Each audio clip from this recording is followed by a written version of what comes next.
लाज वाटण्या इतकी सुद्धा लाज शिल्लक ठेवलेली नाही तुम्ही तुमच्यात. थोडी जरी असेल ना तुमच्या मनात, अजून थोडी जरी, त्या मुलांना सोडून द्या, सोडून द्या त्या दोघांना.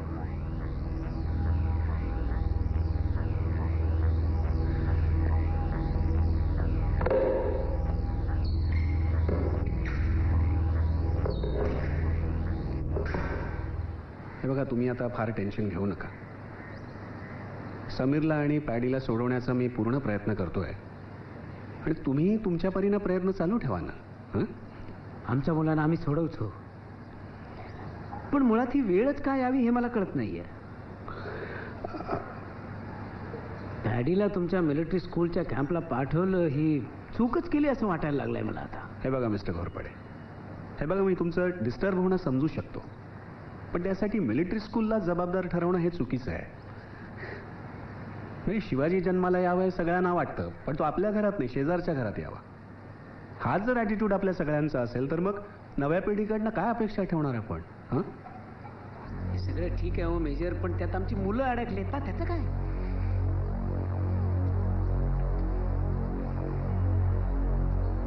आई. समीर, अरे बर, तू कसा काय आलास? काय माहित नाही अगं, त्या जाधवांनी अचानक सोडून दिलं.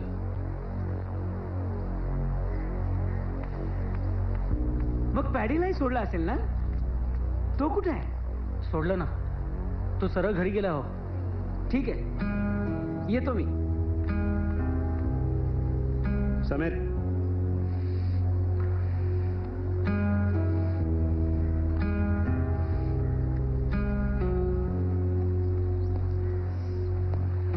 तुम्ही दोघांनी किती मोठा गुन्हा केलाय लक्षात आलंय तुमच्या? एका पोलीस ऑफिसरवर हात उचलता तुम्ही? सर, मी हात how dare you touch that uniform, damn it. तो रिस्पेक्ट असतो, तो त्या पोस्टचा असतो, त्या युनिफॉर्मचा असतो. पॅडी भेटू दे त्याला, मी सोलूनच काढतो. सॉरी सर, पुन्हा अशी चूक आमच्याकडनं. जर अशी चूक झाली तर मी मदत करायला येणार नाही, तुम्हाला लक्षात ठेवा. जाऊ दे ना सर, आता आलेत ना दोघं सुटून.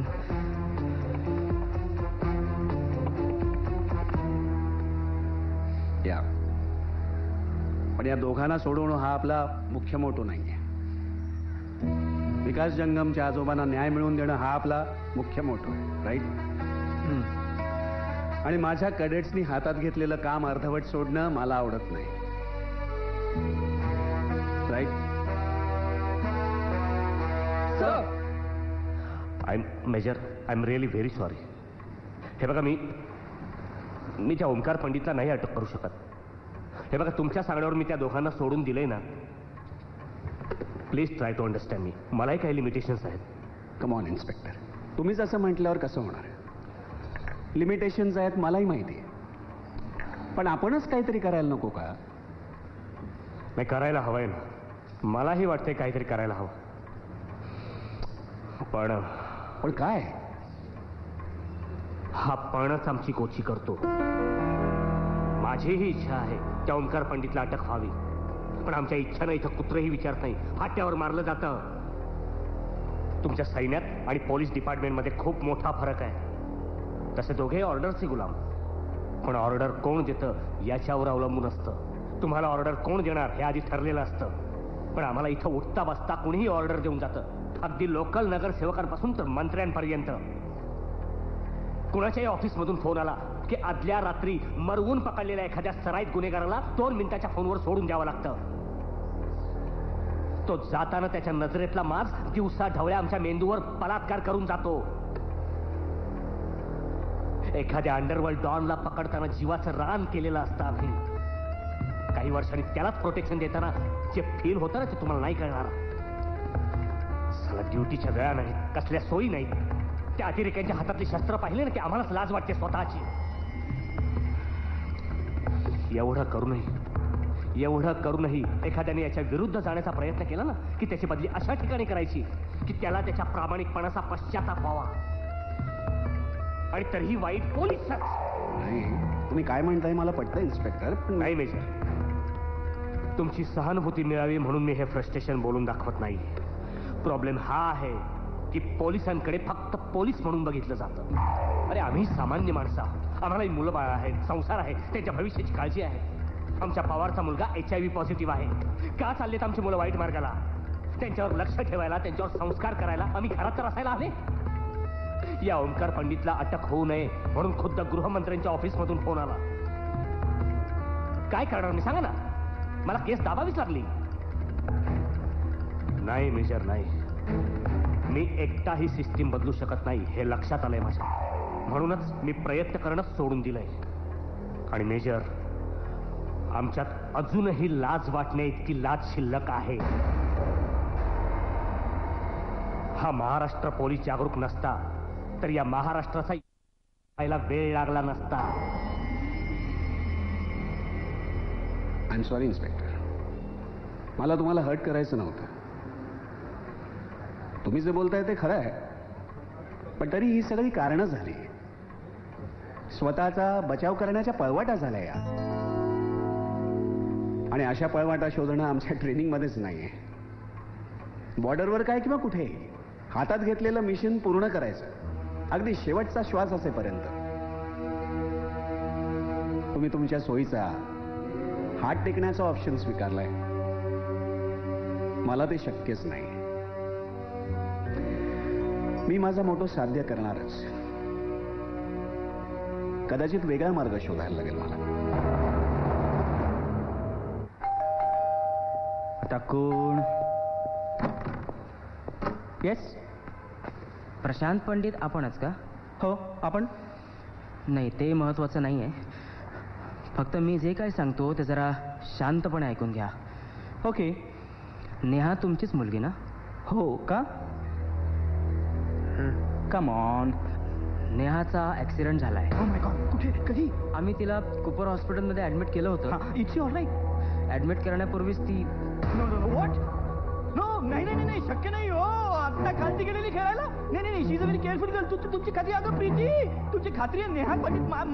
ओ गॉड प्रीती, अगं काय झालं? अगं काय म्हणतात बघ ते. काय झालंय? काय मॅडम, नेहाचा ऍक्सिडेंट झालाय आणि त्यात ती काय? अगं प्रीती, प्रीती काय बोलतोय हा माणूस? बघा ना, नाही शक्य नाही. आता खेळायला गेली खाली. नाही असं नाही. अहो, तुम्ही माझ्या काहीतरी काय बडबडतोय हा माणूस? अरे काय झालं? पहिली काय झालं रडायला? अरे जरा काय झालं सांग ना मला. आपली नेहा गेली रे ऍक्सिडेंट मध्ये. काय? अरे काय बोलतोस तू? अरे आता तर ती खाली खेळायला गेली होती ना. पहिली. अच्छा, हे तुझं घर आहे का? अरे वा, छान आहे की. हं? नेहा, नेहा, नेहा, नेहा अगं तू ठीक आहेस ना? नेहा, अगं आम्ही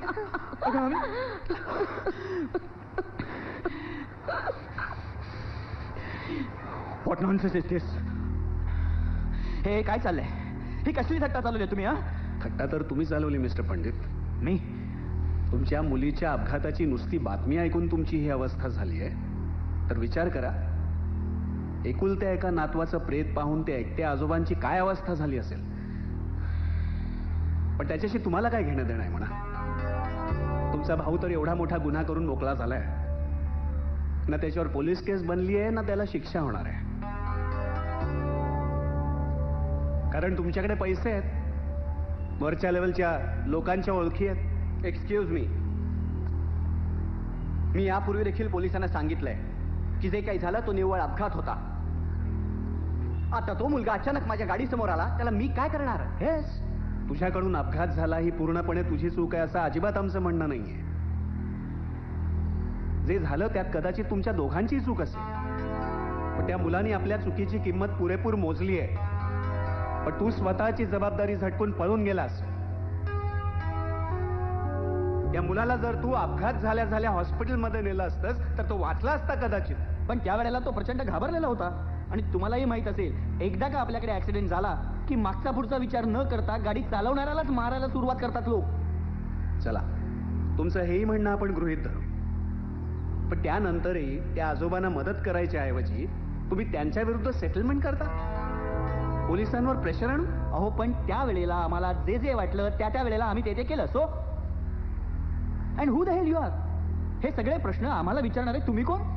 हेच तर मी तुम्हाला सांगण्याचा प्रयत्न करतोय मिस्टर पंडित, की माझा किंवा या मुलांचा त्या मुलाशी आणि त्या आजोबांशी डायरेक्ट असा काही संबंध नाही. केवळ माणुसकी म्हणून ही मुलं आपल्या घरच्यांचा विरोध पत्करून त्यांना न्याय मिळवून देण्याचा प्रयत्न करतायत. आणि तुमचा भाऊ यांच्याच वयाचा आहे ना? काय रे, त्या मुलांच्याच वयाचा ना तू? प्रत्यक्ष गुन्ह्याशी संबंधित असून तू पळ काढतोस? म्हणजे उद्या तू काही केलंस तरी आहे भाऊ निस्तरायला काय? हे बघ, लक्षात ठेव, जोपर्यंत तुला स्वतःला चुकीची जाणीव होत नाही ना, तोपर्यंत कुठली शिक्षा तुला उपयोगी नाही. तुला कोणी शिक्षा करूच शकत नाही. कळलं?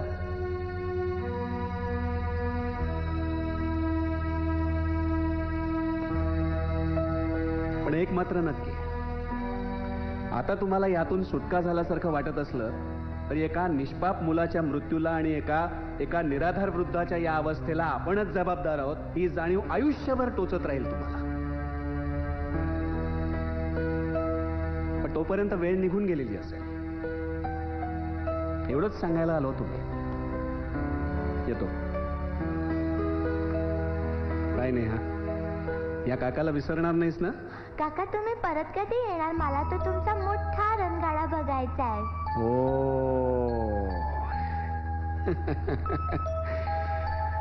नक्की नक्की येईन. पण कदाचित तुझ्या घरच्यांना मी इथे आलेलो आवडणार नाही बाळा, कारण ते तुझ्या इतके निष्पाप नाही आहेत.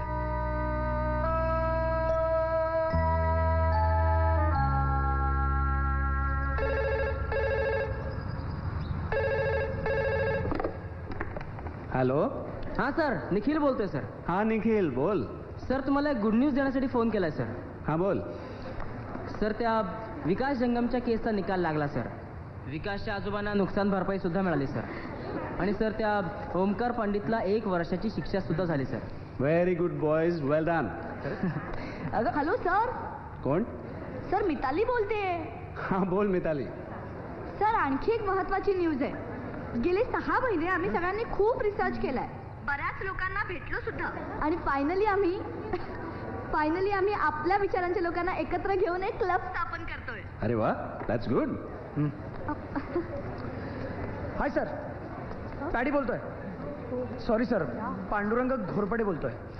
बोल पॅडी. सर आम्ही एक अशा लोकांची चळवळ सुरू करतोय ज्या लोकांना या समाजात नकोय. I sir will not believe, खरंच खूप चांगला रिस्पॉन्स आहे. बरीच लोक जॉईन होतात आम्हाला. आणि सर आम्ही बऱ्याच समाजसेवी संस्थांना, एनजीओजना सुद्धा अप्रोच होतोय. आणि सर सोलापूर मधल्या जाईजुई फाउंडेशनने आम्हाला भरपूर मदत केली आहे. आणि सर ते आपले इन्स्पेक्टर जाधव आहेत ना. हा आपले जाधव सर, ते पण जॉईन होतात आपल्याला. अरे वा. आणि सर आपल्या संस्थेचं उद्घाटन पुढच्या आठवड्यात 30 तारखेला आहे. अरे मला खरंच यायला आवडलं असतं तिकडे, पण 30 तारखेपासून माझी नवीन बॅच सुरू होते. जशी मी माझी मतं, माझा स्पेशल मोटो या मुलांपर्यंत पोचवला, तसे देशाच्या कानाकोपऱ्यात आजही भरकटलेले अनेक तरुण आहेत. मला त्यांच्यापर्यंतही पोचायचे. आपल्या पुढच्या पिढीला आपल्या देशाचा अभिमान वाटेल असं काहीतरी आपण सगळ्यांनीच करूया.